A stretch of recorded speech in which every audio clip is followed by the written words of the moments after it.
Hello friends, welcome to back my YouTube channel. और आज हम शुरू करेंगे मैथ का एक नया चैप्टर, लॉस एंड प्रॉफिट, मतलब लाभ और हानि। तो इस चैप्टर को शुरू करने से पहले मैं आपको इससे संबंधित कुछ महत्वपूर्ण बातें बता देता हूं, तो उनको ध्यान से देखेंगे। तो जैसे मान लीजिए कि कोई वस्तु हमने खरीदी। तो जब हम किसी वस्तु को खरीदते हैं तो हम उसको किस कहीं पर खरीदते हैं? क्रय मूल्य पर खरीदते हैं। अब मान लीजिए क्रय मूल्य क्या होता है। तो क्रय मूल्य क्या होता है? क्रय मूल्य वह मूल्य होता है कि जिस मूल्य पर कोई वस्तु खरीदी गई हो, मतलब जिस मूल्य पर कोई वस्तु खरीदी गई हो उसे क्या कहते हैं? क्रय मूल्य कहते हैं। उम्मीद करता हूँ समझ में आया होगा। जैसे मान लीजिए कि मैंने कोई वस्तु 100 रुपये में खरीदी। जैसे मान लीजिए कि कुछ भी मैंने 100 रुपये का कोई वस्तु मैंने 100 रुपये ही खरीदी। तो ये जो 100 रुपये है उस वस्तु का क्या है? क्रय मूल्य है। अब आता है क्रय मूल्य, तो हमने पढ़ लिया। अब क्या आता है कि विक्रय मूल्य क्या होता है? विक्रय मूल्य। विक्रय मूल्य वह मूल्य होता है कि जिस मूल्य पर किसी वस्तु को बेचा जाता है। जिस मूल्य पर किसी वस्तु को बेचा जाता है वह क्या होता है? विक्रय मूल्य होता है। किसी वस्तु को बेचा जाता है। अब जैसे मान लीजिए मैंने कोई वस्तु 100 रुपये में खरीदी और मैंने वो क्या कर दिया, 120 रुपये में बेच दी। तो ये क्या है? ये क्रय मूल्य है, जिसे हम क्या बोलते हैं? कॉस्ट प्राइस, सीपी बोलते हैं हम इसको। और इसे क्या बोलते हैं हम? कि 100 रुपये में खरीदी और 120 रुपये में बेच दी, तो ये हमारे पास क्या आ गया? विक्रय मूल्य आ गया। और विक्रय मूल्य को हम इंग्लिश में क्या बोलते हैं? SP, selling price. तो समझ में आ गया होगा क्रय मूल्य क्या होता है और विक्रय मूल्य क्या होता है। अब ये तो आपको समझ में आ गया होगा क्रय मूल्य और विक्रय मूल्य क्या होता है। अब आता है लागत मूल्य क्या होता है। कि लागत मूल्य, लागत मूल्य वह मूल्य होता है जिस किसी वस्तु को जितने में खर्च करके बनाया गया हो, मतलब जिस खर्च में कोई वस्तु बनाई गई हो। जिस खर्च में कोई वस्तु बनाई गई हो उसे क्या कहते हैं? लागत मूल्य कहते हैं। बनाई गई हो उसे क्या बोलते हैं? लागत मूल्य बोलते हैं। अब चलिए, ये तो आपने समझ लिया। अब जैसे मान लीजिए कि मैंने कोई वस्तु, अब हम बात करते हैं लाभ और हानि की, कि हमें लाभ और हानि कैसे निकालनी है। अब आप ये मान लीजिए कि जैसे मैंने कोई वस्तु 100 रुपये में खरीदी है। यहाँ क्या कर दिया मैंने? एक वस्तु 100 रुपये में खरीद ली थी और उसे 120 रुपये में मैंने बेच दिया है। तो इसमें अगर आपसे पूछ लिया जाए कि इसमें मुझे कितना लाभ हुआ, तो आप कैसे बताएंगे? तो कैसे बताना है वो मैं आपको बता देता हूँ। तो जैसे यहाँ मैंने कोई वस्तु 100 रुपये में खरीदी और 20 रुपये में बेच दी, तो यहाँ मुझे कितने का लाभ हुआ? 20 रुपये का लाभ हुआ। अब ये 20 रुपये का लाभ कितने पर हुआ? 100 रुपये पर हुआ। अब आपसे ये पूछ लिया जाए कि ये 20 रुपये का लाभ तो हुआ है, लेकिन ये कितने प्रतिशत हुआ है, ये अगर पूछ लिया जाए तो क्या करेंगे? तो क्या करना है कि जितने भी अगर हमारे पास जितने का लाभ हो रहा है हमारे पास, जैसे 100 रुपये में बेच खरीदी थी और 120 रुपये में बेच दी, तो मुझे कितने का लाभ हुआ? 20 रुपये का लाभ हुआ। लेकिन कितने पर हुआ? क्रय मूल्य पर हुआ। क्यों? क्योंकि कोई भी लाभ या हानि हो, किसी भी वस्तु में लाभ या हानि हो, वो हमेशा किस पर ज्ञात करते हैं हम? क्रय मूल्य पर ज्ञात करते हैं। विक्रय मूल्य पर ज्ञात नहीं करेंगे, क्योंकि क्रय मूल्य पर ही लाभ या हानि का पता चलता है कि वह वस्तु हमने कितने रुपए में खरीदी थी। तो जैसे में जब हमें इस वस्तु पर कितने का लाभ हुआ? 20 रुपये का, लेकिन कितने पर हुआ? 100 रुपये पर। और उसकी प्रतिशत बनाने के लिए हमें कितने से गुणा करनी पड़ेगी? 100 से गुणा करनी पड़ेगी। तो यहाँ मुझे कितने प्रतिशत का लाभ हुआ? 20% का लाभ हुआ। यही कॉन्सेप्ट था। चलिए अब इससे संबंधित कुछ क्वेश्चन को हम कर लेते हैं। अब पहला क्वेश्चन हमें दिया गया है कि एक वस्तु 500 रुपये में खरीदी गई तथा 600 रुपये में बेच दी गई। इस पूरे सौदे में कितने का लाभ हुआ या हानि हुई, ये हमें ज्ञात करना है। सॉरी, कुल लाभ तथा कुल लाभ प्रतिशत, मतलब कितना लाभ हुआ है और उसमें कितने प्रतिशत लाभ हुआ है, ये हमें ज्ञात करना है। तो इसमें क्रय मूल्य कितना दिया है हमें? 500 रुपये। ये हमें कैसे पता चलेगा कि ये 500 रुपये क्रय मूल्य है? इसमें क्या कहा गया है कि एक वस्तु 500 रुपये में खरीद कर। तो मैंने आपको बता दिया है, यदि कोई वस्तु खरीदी जाती है तो उसे क्या बोलते हैं हम? क्रय मूल्य पर हम उसे खरीद कर लाते हैं। और यदि हम उस वस्तु को बेचते हैं तो वो किस पर बिकती है? विक्रय मूल्य पर बिकती है।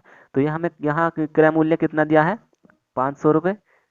यहाँ हमें क्रय मूल्य कितना दिया है? 500 रुपये। और हम उस वस्तु को कितने रुपए में बेच देते हैं? 600 रुपये में बेच देते हैं। तो कुल मिलाकर अगर देखा जाए तो हमें लाभ कितने रुपए का हुआ? 100 रुपये का लाभ। तो ये तो आ गया 100 रुपये का लाभ। ये लाभ हमने क्या निकाल दिया? ये लाभ हमारे पास क्या आ गया? 100 रुपये का लाभ आ गया। अभी हमसे पूछ रहा है कि प्रतिशत लाभ क्या है। अब प्रतिशत लाभ निकालने के लिए हम क्या करेंगे कि जो लाभ है हमारे पास और उसके नीचे हम किससे भाग दे देंगे, क्रय मूल्य से भाग दे देंगे और गुणा 100 कर देंगे, तो हमारे पास क्या आ जाएगा, उसे कितने प्रतिशत का लाभ हुआ। तो कुल लाभ जो उसे हुआ कितने रुपए का हुआ, 100 रुपये का हुआ, लेकिन कितने रुपए पर हुआ, 500 रुपये पर। तो 500 रुपये पर उसे लाभ हुआ, क्यों हुआ, क्योंकि क्रय मूल्य पर ही हम लाभ या हानि का पता कर सकते हैं, क्रय मूल्य पर हम लाभ या हानि का पता नहीं कर सकते हैं। गुणा प्रतिशत बनाने के लिए 100 से गुणा कर देंगे, 0 से 0 कट जाएंगे और 5 दूनी 10, तो बराबर कितने रुपए का लाभ, कितने प्रतिशत का उसे लाभ हुआ, 20% का उसे लाभ हुआ। यही इसका सही आंसर हो जाएगा। सिंपल सा क्वेश्चन था ये। बहुत ही आसान तरीके से मैं आपको पूरा चैप्टर कराऊंगा, बिना एक्स का यूज करें आप कोई भी क्वेश्चन बहुत ही आसान तरीके से कर सकते हैं। तो प्लीज़ वीडियो को लास्ट तक देखें। तो क्वेश्चन क्या दिया गया था कि कोई वस्तु थी 500 रुपये में हमने खरीद ली है और उसे 600 रुपये में बेच दिया गया है। तो इसमें हमें लाभ कितने रुपए का हुआ, 100 रुपये का हुआ। क्यों, कैसे पता चला हमें 100 रुपये का लाभ हुआ, क्योंकि जो क्रय मूल्य है हम क्रय मूल्य पर ही लाभ या हानि का पता कर सकते हैं। क्योंकि 500 रुपये की हमने वो वस्तु खरीदी है, तो हमें पता है हमने 500 रुपये की खरीदी है और हम उसे 600 रुपये में जब बेच दे रहे हैं तो हमें लाभ कितने का हो रहा है, 100 रुपये का लाभ होता है। वो प्रतिशत निकालने के लिए हमें क्रय मूल्य पर भी ही हम लाभ या हानि का पता करेंगे। तो 100/500 और गुणा प्रतिशत बनाने के लिए 100 से गुणा कर देते हैं, 0 से 0 कट जाएगा। कुल मिलाकर कितने प्रतिशत का लाभ आ गया, 20% का लाभ आ गया। नेक्स्ट क्वेश्चन करते हैं। नेक्स्ट क्वेश्चन है, एक रेडियो 1960 रुपये में खरीदकर 1862 रुपये में बेचने पर कितने प्रतिशत की हानि होगी। तो एक रेडियो कितने रुपए में खरीदा गया, 1960 रुपये में खरीदा गया और 1862 रुपये में बेच दिया गया। तो ये हमारे पास क्या है, सीपी है, मतलब कॉस्ट प्राइस है, और ये हमारे पास क्या है, एसपी है, सेलिंग प्राइस है। मतलब क्या है कि ये हमारे पास क्रय मूल्य है और ये विक्रय मूल्य है। तो कुल मिलाकर अगर देखा जाए तो हमें कितने रुपए की हानि हो रही है, इसमें से जब हम इसको घटाएंगे तो कितना आ जाएगा, 98 रुपये की हानि हमें हो जाती है। अब 98 रुपये की हानि तो हमें हो जाती है, लेकिन हमें निकालनी किस में है, प्रतिशत में। तो प्रतिशत में निकालने के लिए हमें किससे भाग देनी पड़ेगी, क्रय मूल्य से। तो क्रय मूल्य हमारे पास कितना है, 1960 रुपये, और प्रतिशत बनाने के लिए 100 से गुणा कर देंगे। तो ये क्या हो जाएगा, 98 दूनी 196 और 20 पंजे 100, तो बराबर क्या आ जाएगा, इस पूरे सौदे में उसे कितने प्रतिशत की हानि हुई, 5% की हानि हुई। यही हमारा सही आंसर हो जाएगा। नेक्स्ट क्वेश्चन करते हैं। नेक्स्ट क्वेश्चन है, 742 रुपये की लागत से तैयार एक वस्तु को 700 रुपये में बेचा गया, इस प्रकार वस्तु पर कितने प्रतिशत की हानि हुई। तो जो लागत मूल्य होता है वो भी क्या होता है, क्रय मूल्य ही होता है। तो हम क्या लिखेंगे यहाँ पर, 742 रुपये, और कितने में बेच दिया जाता है उसे, 700 रुपये में बेच दिया जाता है। हमने उस वस्तु में लगाए तो 742 रुपये थे, लेकिन बेच कितने में दिया, 700 रुपये में। तो हमें हानि कितने रुपए की हुई यहाँ पर, 42 रुपये की। लेकिन 42 रुपये की हानि तो हो गई, हमें प्रतिशत निकालने के लिए किससे भाग करनी पड़ेगी, क्रय मूल्य से। या क्रय मूल्य हमारे पास क्या है, या क्रय मूल्य या लागत मूल्य बराबर ही होता है, तो उसे क्या बोलते हैं, 742 रुपये। तो 742 रुपये और गुणा 100 से हमें गुणा करनी पड़ेगी। तो अब इसको हल कर लेते हैं। हल करने के बाद इसका आंसर क्या आ जाएगा, 7 से हम इसको काट लेते हैं, 7×6 = 42 और 7 ही करना 7 और 7×6 = 42। तो अब हम जब इसे काट लेंगे तो पूरा कितना आ जाएगा, 600/106। तो कुल मिलाकर अगर यहाँ हम यहाँ देखेंगे तो हमारे पास क्या आ जाएगा, 5 सही 35/53। इसका सही आंसर हो जाएगा, इतनी परसेंटेज की उसे हानि हो जाती है। रुपयों में कितने की हानि हो रही है, 42 रुपये की, और प्रतिशत में कितने की हानि हो रही है, 5 सही 35/53% की उसे हानि हो जाती है। नेक्स्ट क्वेश्चन करते हैं। अगला क्वेश्चन करने से पहले मैं आपको एक कॉन्सेप्ट समझा देता हूँ। कॉन्सेप्ट क्या है कि जैसे मान लीजिए कि कोई वस्तु 100 रुपये की हमने खरीद ली है। अब हमें इस वस्तु पर 10% का लाभ पाना है, तो हम वो कैसे पाएंगे, तो वो मैं आपको बता देता हूँ। जैसे मान लीजिए कोई वस्तु हमने 100 रुपये की खरीद ली। यह वस्तु अपने आप में क्या है, जैसे कि मैंने परसेंटेज में बताया था कि कोई भी वस्तु हो या कोई भी चीज़ हो अपने आप में क्या होती है, एक 100% होती है। जब ये 100% होती है तो जब हम इस वस्तु पर कोई लाभ का पाएंगे तो हमें लाभ पाने के लिए कितने परसेंट करना पड़ेगा उसे, 110%। जैसे ये वस्तु है 110% की है, तो हमने कुल मिलाकर अगर हम यहाँ से देखें तो इस पर कितने प्रतिशत का लाभ हमने पा लिया, 10% का लाभ पा लिया। तो यही समझाने की मैं आपको कोशिश कर रहा हूँ कि यदि कोई वस्तु कितने रुपए में बेची जाती है, और जैसे मान लीजिए मैंने कोई वस्तु 100 रुपये में खरीदी है, तो और मैं इस पर 10% का लाभ पाना चाहता हूँ, इस पर 10% का लाभ पाना चाहता हूँ, तो मैं इस वस्तु को कितने रुपए में बेचूंगा, 110 रुपये में बेचूंगा, तब जाकर मुझे इस वस्तु पर 10% का लाभ होगा। तो इसी कॉन्सेप्ट से संबंधित हम क्वेश्चन को करेंगे। तो क्वेश्चन देख लेते हैं। नेक्स्ट क्वेश्चन क्या है कि किसी वस्तु को 480 रुपये में खरीदा गया, यदि इस वस्तु पर 10% का लाभ पाना हो तो वस्तु कितने रुपए में बिकेगी। जैसा कि मैंने बताया है कि यदि हम किसी वस्तु को खरीदते हैं तो वो वस्तु का क्या होता है, क्रय मूल्य होता है, और क्रय मूल्य अपने आप में क्या होता है, 100% होता है। तो ये 480 क्या है, ये 480 क्रय मूल्य है। क्रय मूल्य कैसे है, क्योंकि मैंने बता दिया है कि यदि कोई वस्तु खरीदी जाती है तो वो कहीं पे खरीदी जाती है। जैसे हम किसी वस्तु को खरीद कर लाते हैं तो वो हमारे लिए क्या है, क्रय मूल्य है, लेकिन जो हमें बेचता है उसके लिए क्या है, वो विक्रय मूल्य है। अब ये क्रय मूल्य जो होता है अपने आप में क्या होता है, 100% होता है। जैसे कि मैंने बताया कोई भी वस्तु अपने आप में क्या होती है, 100% होती है। तो इसको हम क्या लिख सकते हैं कि 100% बराबर 480। कैसे लिख सकते हैं, क्योंकि मैंने अभी आपको कॉन्सेप्ट समझाया है उसी तरह से। कोई वस्तु क्या है, अपने आप में 100% है, तो इस वस्तु का रेट हमारे लिए क्या होगा, 100% होगा। तो 100% बराबर कितने रुपए हैं, 480 रुपये। जैसे मैंने आपको परसेंटेज में पढ़ाया है। यदि आपने परसेंटेज की वीडियो नहीं देखी है तो उनको भी जाकर जरूर देखें, उनका लिंक मैंने डिस्क्रिप्शन में दे दिया है। तो उसमें पूरी तरह से मैंने बहुत ही आसान तरीके से परसेंटेज समझाई है। तो क्वेश्चन में क्या दिया गया है कि 100% बराबर हमें 480 रुपये दिए गए हैं, क्योंकि क्रय मूल्य क्या है हमारे पास, 480 रुपये है, और क्रय मूल्य हमेशा क्या होता है, 100% के बराबर होता है। अब हमें इस 480 पर क्या करना है, हमें 10% का लाभ पाना है। तो 10% लाभ पाने के लिए हमें इस पे परसेंटेज में क्या करना पड़ेगा, 110% इसे बनाना पड़ेगा। यदि हम यहाँ से 1% की वैल्यू निकाल दें और फिर यहाँ दोनों तरफ 110 की गुणा कर दें तो हमारे पास क्या आ जाएगा, 10% का लाभ आ जाएगा, और बस वस्तु कितने रुपए की बिकेगी ये भी हमारे पास आ जाएगा। अगर मैंने परसेंटेज में सब समझा दिया है, आप उस चैप्टर को भी जाकर जरूर देखें। तो यहाँ से हम 1% की वैल्यू निकाल लेते हैं तो कितनी आ जाएगी, 480/100। अब हमें निकालनी है 10% लाभ, हमें लेना है इस वस्तु पर 10% लाभ। तो 10% लाभ कितने पर आएगा, यदि हम इसमें प्लस 10% करेंगे तभी तो हमारे पास 10% का लाभ आएगा। तो जब हम इस पर 10% लाभ पाएंगे तो कितना हो जाएगा ये, 110%। तो क्या करेंगे, दोनों तरफ 110% की गुणा कर लेते हैं और हमारे पास आंसर आ जाएगा। तो 480/100 और गुणा 110, जीरो से जीरो कट जाएगा, यहाँ जीरो से जीरो कट जाएगा, और इससे जब हम गुणा करेंगे तो कितना आ जाएगा टोटल, ये आ जाएगा 11×8 = 88, और 11×4 = 44, 44 और 8 = 52। तो वो वस्तु कितने रुपए की बिकेगी, तो वह वस्तु कितने रुपए की बिकेगी, 528 रुपये की। अगर हम उस वस्तु को बेचते हैं तो हमें कितने प्रतिशत का लाभ हो जाएगा, 10% का लाभ हो जाएगा। यही इसका सही आंसर हो जाएगा। उम्मीद करता हूँ आपको ये कॉन्सेप्ट समझ में आया होगा। दोबारा बता देता हूँ, क्योंकि इसी कॉन्सेप्ट से संबंधित हम इस पूरे चैप्टर को हल करेंगे, तो इसे जरूर ध्यान से समझें कि किसी वस्तु को 480 रुपये में खरीदा गया। 480 रुपये में खरीदा गया, क्योंकि मैंने आपको क्या बताया है, यदि हम किसी वस्तु को खरीदते हैं तो वो क्या होता है, उस वस्तु का क्रय मूल्य होता है। और क्रय मूल्य अपने आप में क्या होता है, 100% होता है, ये मैंने आपको बता दिया है। तो 100% की वैल्यू हम क्या रख सकते हैं, 480। अब यहाँ से हम 1% की वैल्यू क्या निकाल लेते हैं, 480/100। हमने 1% की वैल्यू यहाँ पर निकाल ली, और इस वस्तु पर हमें 10% का लाभ पाना है। तो 10% का लाभ पाने के लिए हमें जो क्रय मूल्य है उस पर भी तो लाभ पाना होगा, तो उसमें 10% की अगर हम वृद्धि कर देंगे तो हमारे पास क्या आ जाएगा, 10% का लाभ आ जाएगा। तो बराबर 480/100 और गुणा, दोनों तरफ 110 की गुणा कर देंगे तो कुल मिलाकर हमारे पास कितना आंसर आ जाएगा, 528 रुपये। तो जो वस्तु हमने 480 रुपये की खरीदी थी, यदि हम उसे 528 रुपये की बेचें तो हमारे पास 10% का लाभ आ जाएगा। सिंपल सा क्वेश्चन था ये। नेक्स्ट क्वेश्चन करते हैं हम। नेक्स्ट क्वेश्चन है, किसी वस्तु को 840 रुपये में खरीदते हैं, यदि इस वस्तु पर 30% का लाभ पाना हो तो वस्तु कितने रुपए की बिकेगी।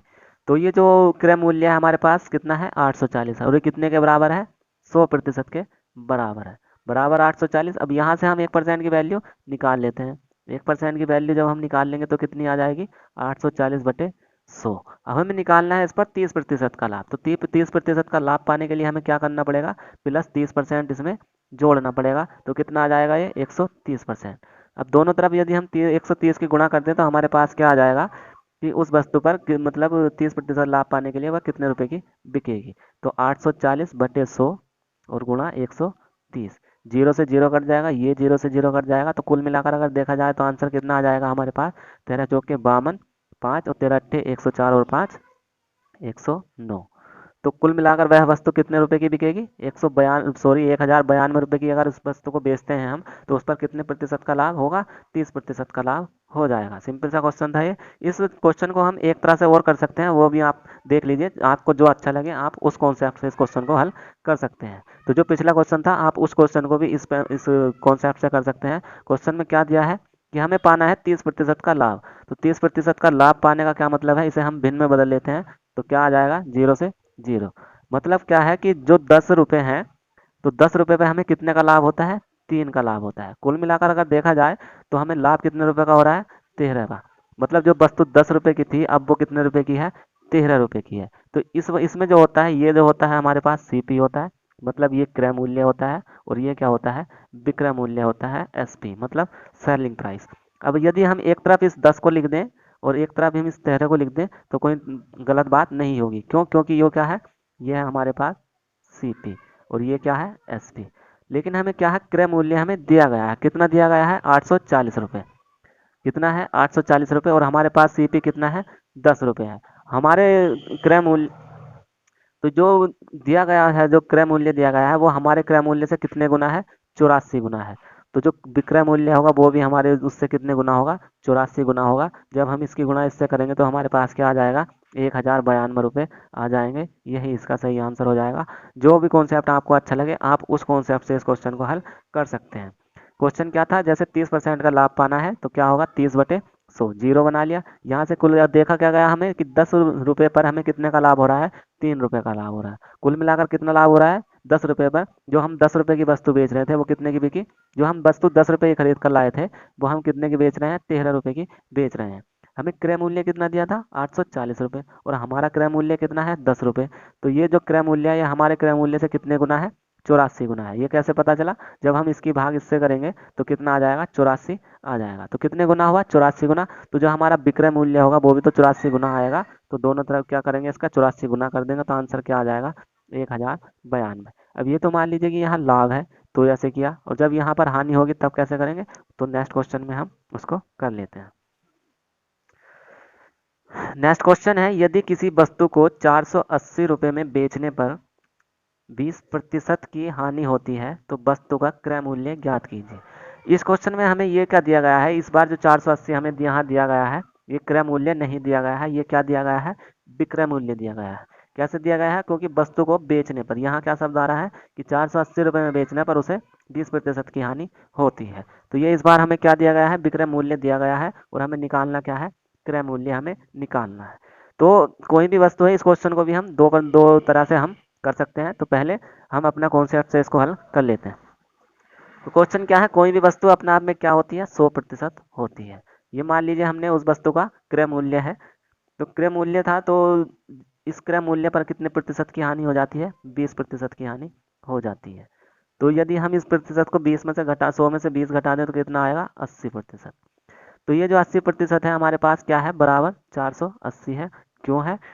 क्योंकि कोई भी वस्तु 100 रुपये में 480 रुपये में बेचने पर उसे 20% की हानि हो जाती है। तो जब हमें 100 रुपये पर 20% की हानि होगी, तो वो कितने रुपए की बिकी होगी वस्तु? 80 रुपये की हमने खरीदी होगी। सॉरी, हमने कितने की खरीदी होगी? 80 रुपये की। सॉरी, 100 रुपये की हमने अगर वो वस्तु खरीदी है, तो हमने बेच कितने की दी? वो 80 रुपये की। तो हमें कितने का वो लॉस हुआ? 20% का। अब हम यहाँ से 1% की वैल्यू निकाल लेते हैं, क्योंकि ये हमारे पास क्या है? क्रय मूल्य की प्रतिशत है। अब यदि हम यहाँ से 1% की वैल्यू निकाल दें और 100% की वैल्यू दो निकाल लें, तो हमारे पास क्या आ जाएगा? उस वस्तु का क्रय मूल्य आ जाएगा। तो हम यहाँ से निकाल लें 1% बराबर 480 और बटे 80। अब हमें निकालना है इस वस्तु का क्रय मूल्य। क्रय मूल्य कितना है? 100% है, तो दोनों तरफ हम कितने की गुणा कर लेंगे? 100 की गुणा कर लेंगे। हमारे पास क्या आ जाएगा? आंसर आ जाएगा। 0 से 0 काट लेते हैं, 8 छंग 48। तो वह वस्तु कितने रुपए में खरीदी गई थी? 600 रुपये में खरीदी गई थी, और बेची कितने में गई? 480 रुपये में। तो उसे कितने प्रतिशत की हानि हुई? 20% की हानि हो जाती है। यही इसका सही आंसर हो जाएगा। अब आप देख लेते हैं दूसरी तरह से हम आप इसको कैसे कर सकते हैं। तो प्रतिशत की हानि कितनी थी? 20% की। तो 20% को हम भिन्न में बना लेते हैं, 20×100। कुल मिलाकर अगर देखा जाए तो 5 रुपये पर कितने की हानि हो रही है? 1 रुपये की। तो ओवरऑल वह वस्तु कितने की बिकती है? 4/5 की। तो ये 4 क्या है हमारे पास? विक्रय मूल्य है, और ये क्या है हमारे पास? क्रय मूल्य है। इस बार ये क्या है हमारे पास? विक्रय मूल्य है, और ये क्रय मूल्य। ये कैसे पता किया हमने कि ये क्रय मूल्य है या विक्रय मूल्य है? क्योंकि वो 5 रुपये पर 1 रुपये का घाटा हो जाता है। मतलब जो वस्तु हम 480 रुपये में खरीद, मतलब 600 रुपये में हमने खरीदी थी, वो हमने 480 रुपये में बेच दी है, तो कितने प्रतिशत की हानि हो रही है? तो यहाँ से हानि कितने रुपए की हो रही है? 5 रुपये पर 1 रुपये की।